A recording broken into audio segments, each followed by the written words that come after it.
នៅពេលដែលទស្សនៈពីរមិនស្របគ្នាត្រូវប្រើគោលការណ៍មួយគឺស្ដាប់មិនមែនឮកាលណាខ្សែនោះដាច់វានឹងคล้ายទៅជាអំពើហិង្សាទៅរកភាគីទី3នោះគឺអ្នកចិត្តសាស្ត្រជំរាបសួរនិងសួស្តីអ្នកទាំងអស់គ្នាថ្ងៃនេះមកកាន់ការចែករំលែកថ្មីរបស់ប៉ាខ្ញុំថ្ងៃនេះដែរយើងក៏មានប្រធានបទសំខាន់មួយដែរគឺនិយាយអំពីចំនួនរវាងប្តីនិងប្រពន្ធតោះកុំឲ្យខាតពេលយូរមកជួបប៉ាខ្ញុំជាមួយគ្នាប៉ានិយាយទៅជាទូទៅពេលដែលខ្ញុំជួបមិត្តភ័ក្តិខ្ញុំអីយើងច្រើនចែករំលែកគ្នាពីបញ្ហាគ្រួសារដោយសារពួកយើងភាគច្រើនមានគ្រួសារអស់ហើយអញ្ចឹងជួនកាលគាត់និយាយពីបញ្ហារវាងជាមួយគ្រួសារគាត់អីណាហើយគាត់ថាឃើញអ្នកខ្លះដូចជាអត់ដែលមានបញ្ហាមួយគ្នាសោះមិនក៏ពួកគាត់តែមានបញ្ហាអញ្ចឹងតើជាទូទៅប៉ាគិតថាគ្រប់ប្តីប្រពន្ធទាំងអស់មានប្តីប្រពន្ធដែលអត់ចេះជួយគ្នាទេចំពោះប៉ាគិតថាប្រហែលជាអត់មានប្តីប្រពន្ធណាដែលមិនដែលឆ្លោះគ្នាទេព្រោះមានពាក្យសម្លោកមួយបានពោលថាចានក្នុងរាវរែងដណ្ដំគ្នាអញ្ចឹងនៅពេលដែលយើងមានចំនួនមួយគ្នាតើជាក់ស្ដែងប្តីប្រពន្ធគួរតែដោះស្រាយបញ្ហាហ្នឹងដោយរបៀបណាអាចនិយាយថាពីរឿងទូចទៅជាអត់រឿងឬក៏ពីរឿងធំមកជារឿងទូចអញ្ចឹងណាការដោះស្រាយបញ្ហាមានពីរដំណាក់កាលចា៎ទី1ប្តីប្រពន្ធត្រូវដោះស្រាយរវាងប្តីនិងប្រពន្ធមានន័យថាប្តីកុំគិតថាអញជាមេគ្រួសាររីប្រពន្ធកុំគិតថាបងត្រូវតែស្ដាប់អូនអញ្ចឹងមានន័យថាម៉េចវិញហើយអញ្ចឹងមានន័យថាប្តីមិនមែនគិតថាខ្លួនគឺជាមេគ្រួសារអាចធ្វើអ្វីគ្រប់បែបយ៉ាងនៅក្នុងគ្រួសារដោយមិនចេះខុសអញ្ចឹងមានន័យថាដោយសារគាត់គឺជាអ្នករលុយអញ្ចឹងពេលខ្លះអាចថាគាត់មានអំណាចនៅក្នុងគ្រួសារហ្នឹងអញ្ចឹងប្រពន្ធអាចនឹងត្រូវតែស្ដាប់គាត់ភាគច្រើនបុរសច្រើនគិតយ៉ាងដូចនេះប៉ុន្តែប្រពន្ធក៏ត្រូវទទួលស្គាល់ដែរជួនកាលមិនត្រូវប្រើគំនិតរបស់ខ្លួនដើម្បីបង្ខំប្តីឲ្យអនុវត្តតាមគ្រប់ចំណុចទេអញ្ចឹងកន្លែងហ្នឹងមានន័យមិនវិញទេប៉ាមានន័យថាប្តីនិងប្រពន្ធនៅពេលដែលទស្សនៈពីរមិនស្របគ្នាត្រូវប្រើគោលការណ៍មួយគឺស្ដាប់មិនមែនឮចាស្ដាប់ផ្សេងឮផ្សេងមិនវិញទៅប៉ាអាចបញ្យល់ឮមានន័យថាមិនបាច់យកចិត្តទុកដាក់ក៏ឮដែរឧទាហរណ៍ថាក្មេងស្រែកយំសំឡេងចូលមកតែជាយើងប៉ុន្តែស្ដាប់ត្រូវតែត្រង់ត្រាប់មានន័យថាប្រពន្ធត្រូវស្ដាប់តើគោលបំណងប្តីហ្នឹងបាននិយាយហ្នឹងមានន័យថាម៉េចចង់បានអ្វីចារីឯប្រពន្ធ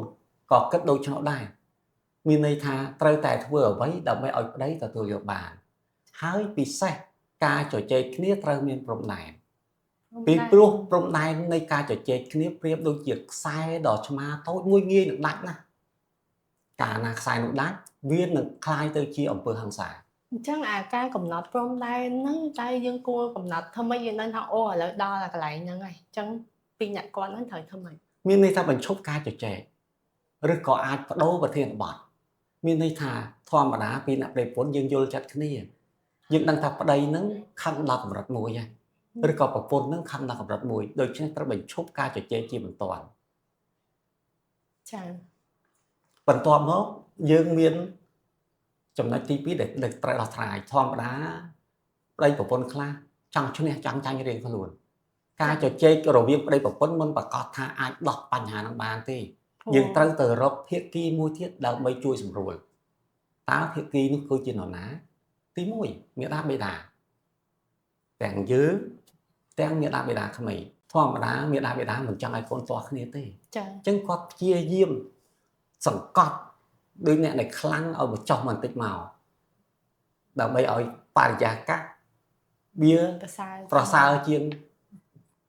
ណែអ្វីដែលប្តីប្រពន្ធកំពុងតែជួបប្រទះចា៎ដូច្នេះការជួបគ្នាប្តីទាំងពុកទាំងម្ដាយតាមពិតប្តីប្រពន្ធពេលខ្លះក៏អត់ចាំទៅទេដើម្បីមិនចង់រំខានមាតាបិតាប៉ុន្តែនេះគឺមិនមែនជាជំរឿសល្អទេ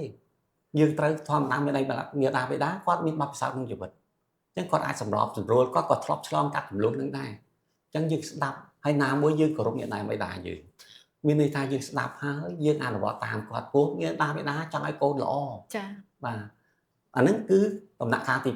2ជួនកាលមាតាបិតា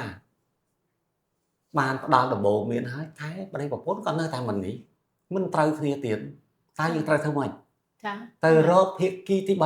3នោះគឺអ្នកចិត្តសាស្ត្រអ្នកចិត្តសាស្ត្រគឺគេស្ដាប់រឿងយើងគេយល់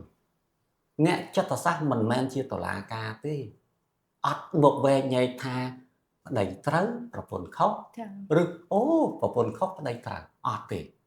គេអត់ចាំដឹងថាពីរអ្នកនឹងអ្នកណាមួយត្រូវឬខុសទេអ្នកចិត្តសាស្ត្រគឺជាអ្នកសម្របសម្រួលឧទាហរណ៍ប្តីចេញទៅធ្វើការទៅផាក់ស៊ីប្រពន្ធនេះនៅផ្ទះហត់ស្ទើរស្លាប់អញ្ចឹងបញ្ហាចំនួនគឺប្តីអត់ជួយការងារគ្រួសារ ចា អញ្ចឹងអ្នកចិត្តសាស្ត្រគេសម្របជួបឥឡូវចេញពីធ្វើការមកទៅយកកូនសិនមកសម្ដាក់ផ្ទះឲ្យសុំទៅជួបមិត្តភក្តិបានដែរអត់ដល់ពេលហ្នឹងប្តីត្រូវថយមួយជំហានណាថាអូទៅក៏នៅទៅបានទៅយកកូនពីសាលាគឺជួយប្រពន្ធ ចា ហើយប្រពន្ធក៏ទទួលយកដែរថាអូយ៉ាងហោចណាស់ស្វាមីក៏ជួយយកកូនចេញពីសាលារៀនមកដល់ផ្ទះដែរទុកពេលឲ្យគាត់បន្តិចទៅអាហ្នឹងមួយទី1ទៀតធម្មតាប្រពន្ធមិនសូវចូលចិត្តឲ្យប្តីដើរផឹកស៊ីយប់ទេ ចា ប៉ុន្តែការសម្របសម្រួលត្រូវមានន័យថាជួនកាលការងារតម្រូវទំនាក់ទំនងក្នុងសង្គមទំនាក់ទំនងរវាងមេនិងកូនចៅមិនឲ្យទៅក៏មិនកើតដែរអញ្ចឹងទៅចុះប៉ុន្តែមានកំណត់ប្រពន្ធសួរថាបងអញ្ជើញទៅហ្នឹងម៉ោងប្រហែលមកវិញប្តីថាមក10នេះយកពេលចៃឥឡូវចេះទៅបងអញ្ជើញទៅចុះតែម៉ោង9សូមអញ្ជើញមកដល់ផ្ទះវិញប្តីក៏គិតថាប្រពន្ធឲ្យទៅតែម៉ោង10យកពេលអញ្ចឹងក៏ព្រមទទួលយកម៉ោង9ម៉ោង9ចុះហើយក៏ប្រាប់មិត្តភក្តិថាមានភារៈនៅផ្ទះម៉ោង9ខ្ញុំទៅមុនណាចា៎ដូច្នេះបញ្ហាចំនួនរវាងប្តីនិងប្រពន្ធគ្រួសារណាក៏មានប៉ុន្តែយើងត្រូវរកវិធីដោះស្រាយទី1ប្តីនិងប្រពន្ធយើងនិយាយគ្នាថយម្នាក់មួយជំហានចា៎ទី2បើករណីនឹងមិនអាចទៅបានមាតាបិតាទាំងសងខាងព្រោះមាតាបិតាមិនដែលចង់ឲ្យកូនលែងលះគ្នាទេចា៎នឹងគាត់នឹងរកវិធីគ្រប់បែបយ៉ាងដើម្បីសម្របពន្លត់កំហឹងពន្លត់ចំនួននោះប៉ុន្តែជួនកាលមាតាបិតាគាត់ក៏មិនបានរៀនសូត្រជ្រៅជ្រះដែរអញ្ចឹងយើងអាចងាកប៉ុន្តែតាមប៉ាយល់នៅស្រុកខ្មែរយើងប្រហែលជាមិនតាន់មានឬក៏យើងមានហើយតែមិនតាន់សម្បូរអ្នកចិត្តសាស្ត្រដែលសម្របសម្រួលចំនួនអាពាហ៍ពិពាហ៍ប៉ុន្តែនៅបរទេសមានចា៎នៅបរទេសមានតាមខ្ញុំដឹងមានដែរប៉ុន្តែដូចវាអត់ទាន់ទំនុំទលាយចាអញ្ចឹងតាមការចែករំលែករបស់ប៉ាខ្ញុំបើយើងនិយាយជាទូទៅគឺប្តីប្រពន្ធតែងតែមានបញ្ហាទាស់ទែងគ្នាតិចតួចហើយតែសំខាន់តើពួកយើងត្រូវធ្វើម៉េចដើម្បីឲ្យបញ្ហាទូចទៅជាអត់មានហើយបញ្ហាធំវាទៅជាទូចវិញតាមអ្វីដែលប៉ានិយាយបានគាត់បានចែករំលែកខាងលើហ្នឹងខ្ញុំសង្ឃឹមថាវាជាចំណុចដែលអាចជួយអ្នកទាំងអស់គ្នាបើសិនករណីថាអ្នកទាំងអស់គ្នាកំពុងមានបញ្ហាទាំងនោះហើយក៏អរគុណដល់ការមើលវីដេអូរបស់ពួកខ្ញុំ